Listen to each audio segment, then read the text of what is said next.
Hey, what's going on, everybody? It's your good friend Airsoft Man 819 here again with yet another video. I'm not really going to be doing a review of anything exciting today, unfortunately. Had a really busy week and I'm just exhausted. So, I figured I would make this video talking about some other things, especially some things that are brewing in the gaming industry right now that have been for, the past several years. I just haven't, taken the time to make a video about it because technically speaking, I already made a video about this over 10 years ago, literally predicting what's happening right now. If you're curious about it, I'll link it in the description. It's a very old video, so the quality isn't as good, and I'm a lot younger and a lot less experienced at talking, and all of that's pretty apparent in that video. But it's still good quality as far as what I talk about is gonna happen.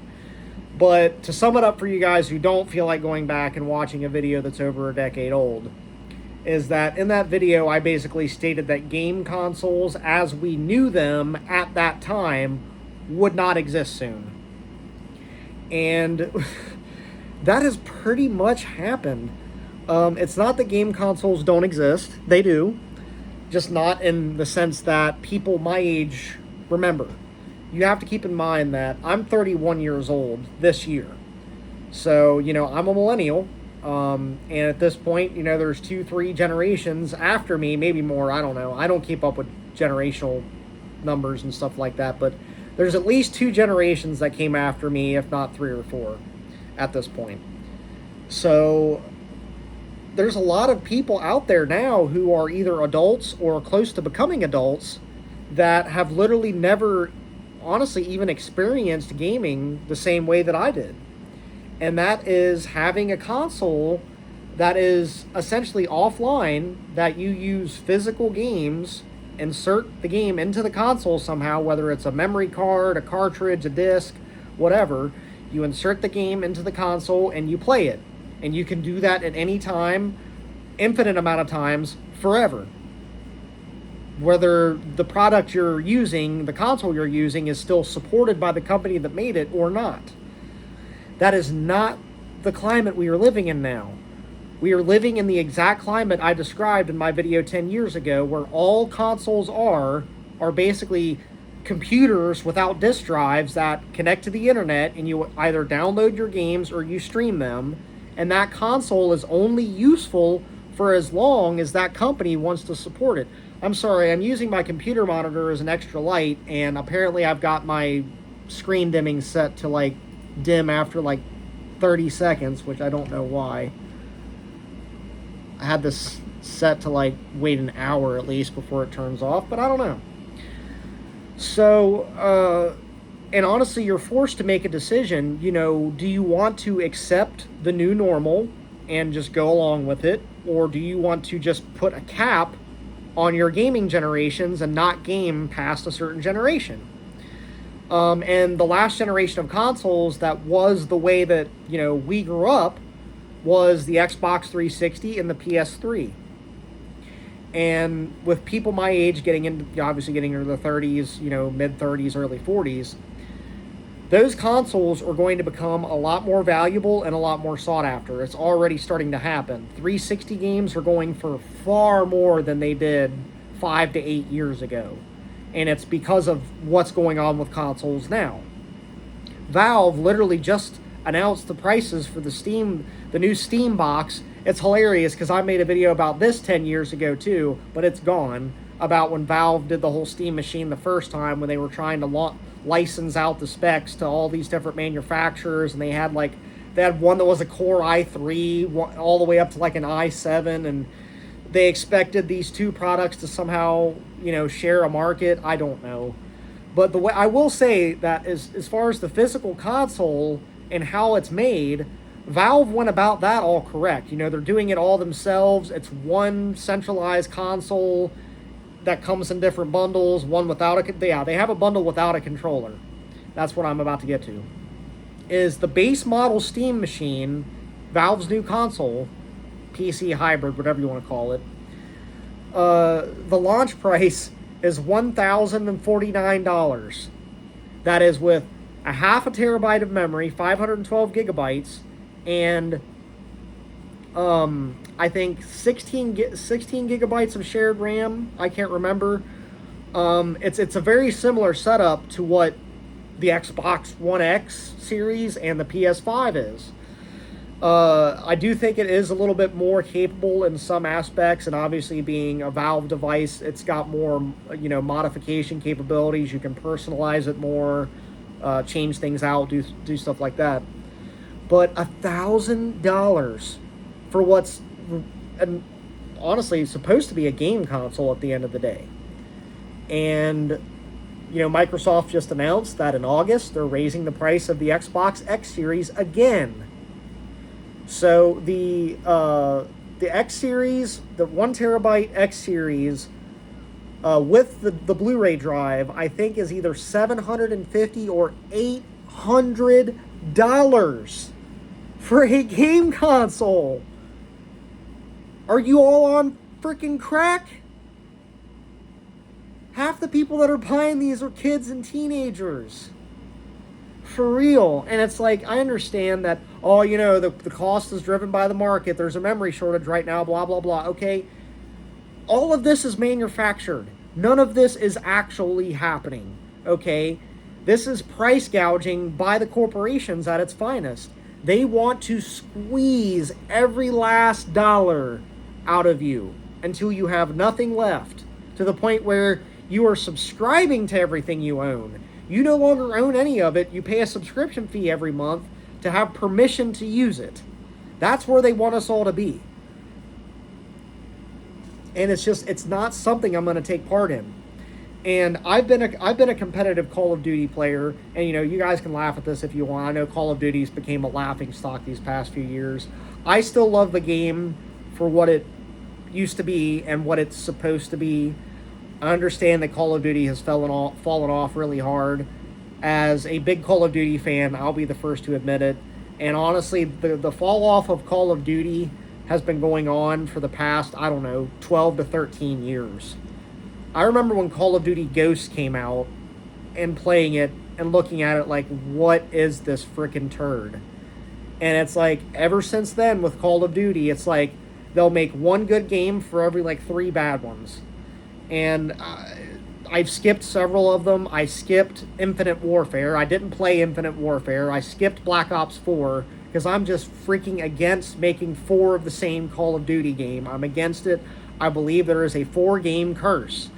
Call of Duty should not go to 4. Black Ops 4 was horrible. Modern Warfare 4 is what's coming out this year. And not the sequel to the 2011 game that we all actually liked. No, it's a sequel to the Modern Warfare trilogy. There's 2 Modern Warfare trilogies. Are they trying to copy Star Wars? I don't know. I'm sorry, my throat's dry, so I'm going to take a drink. If that bothers you, don't watch. Sorry. So, I said all that to say this. I've stuck with Call of Duty when a lot of people didn't, and I was loyal to them when a lot of people weren't. And honestly, I think Black Ops 7 is going to be my last. As badly as that pains me to say, because I've been playing Call of Duty competitively since 2012, and in general since 2004. And I'm having to give up on it because I cannot continue to support the product that they are putting out. The only reason that I even got Black Ops 7, I didn't get it. I'm playing it through Game Pass. And the only reason I did is because I heard rumors they were bringing back Black Ops 2 maps. And they did. They have a whole Black Ops Classic playlist where you can play Black Ops 2 maps, Black Ops 1 maps. And it's great. It's a fun time. But when I'm playing Black Ops 7 and I'm on a Black Ops 2 map or a Black Ops 1 map, all I can think of is, man, I really wish I was playing Black Ops 1 or 2 instead of some weird emulation of it in a game that's made primarily by AI. We are living in some crazy dystopian future that I did not expect. I mean, I don't know. I was hoping we would get Walking Dead, but I guess we're going to end up getting Terminator. I don't know. So, I'm retiring from Call of Duty, at least from modern Call of Duty games. You know, I'm going to continue to play Black Ops 7, obviously, until nobody's playing it anymore. But that's it. I'm done. I'm not playing Modern Warfare 4. I'm not paying for it. I don't want to hear about it. I don't care. Until they are willing to listen to the gamers and the fans of these franchises and actually make a product that I want, I'm not doing it anymore. I'm not. I will never buy another Xbox. As long as they continue with this pricing crap, I will never buy another Xbox. Thank you, God. I am so glad that I bought an Xbox One S series, like, I don't know, 2 months ago, back when the price was still $400. Because now, the S series, the white one, the basic white freaking Xbox, the cheapest bottom of the barrel Xbox you can buy, is $600 now. That is more than what the Xbox One launched for back in 2013 with a fucking Kinect. Seriously, you got more stuff with the original, and even though you didn't want it, you got more stuff with the Xbox One for less money than what they're charging for now. So, yeah, my kitty's back there too, see her? Boop, boop, boop, boop. So yeah, it is a clown world we're living in when it comes to the gaming industry. I wholeheartedly believe we are on the brink of another gaming crash. And it's not going to be for the same reason that it happened back in 1983. And it's funny because the gaming crash of 1983 didn't happen everywhere. It mostly happened here in the United States.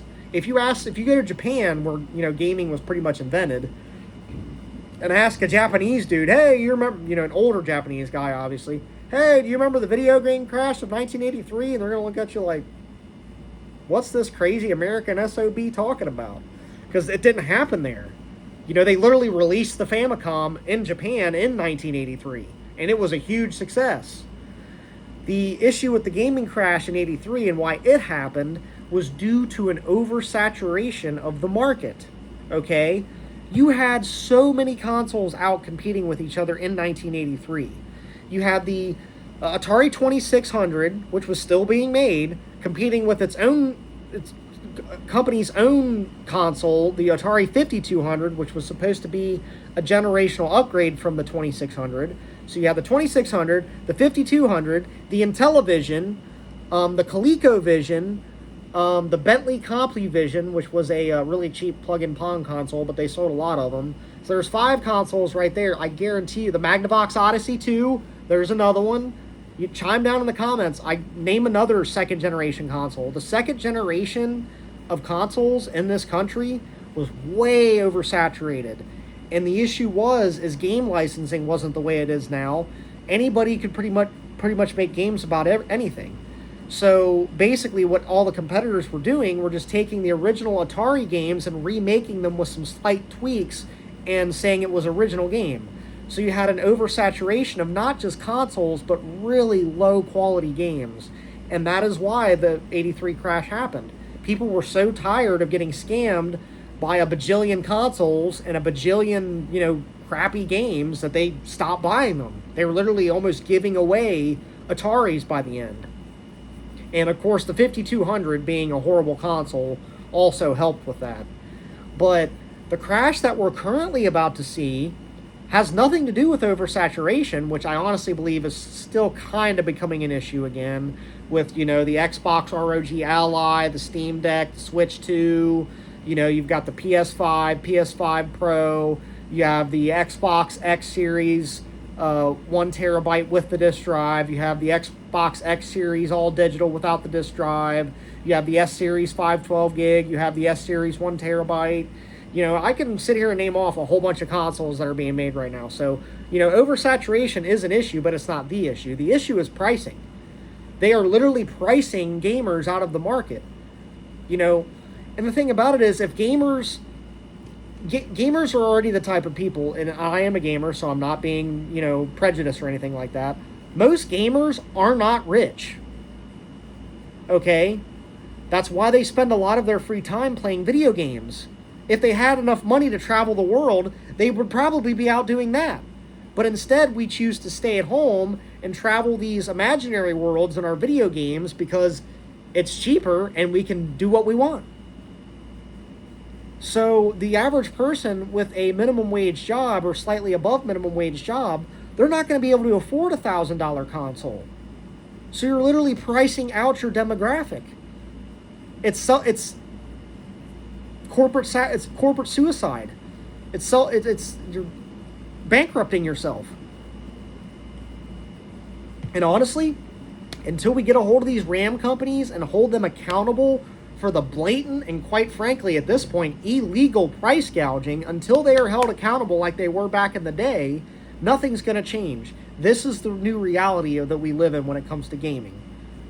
My best advice to you is to go out, get yourself an Xbox 360. I'm not helping with the whole Xbox 360 thing.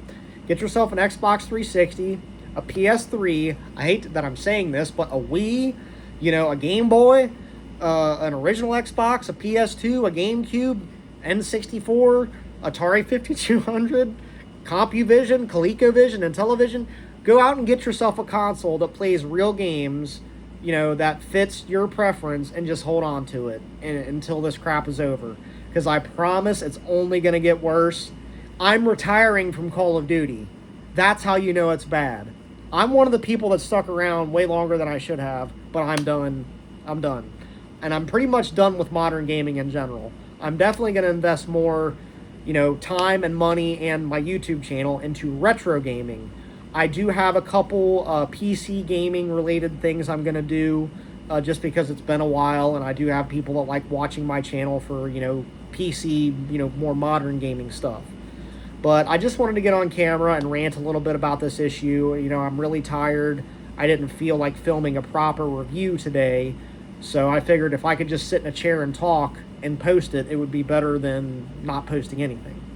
So, let me know what you guys think about this whole video game thing going on with the pricing and then the oversaturation and just the overall nonsense that's going on right now. Just let me know what you think. Like, comment, and subscribe, and stay tuned to the Airsoft Man 819 channel for more interesting content. I will see you later.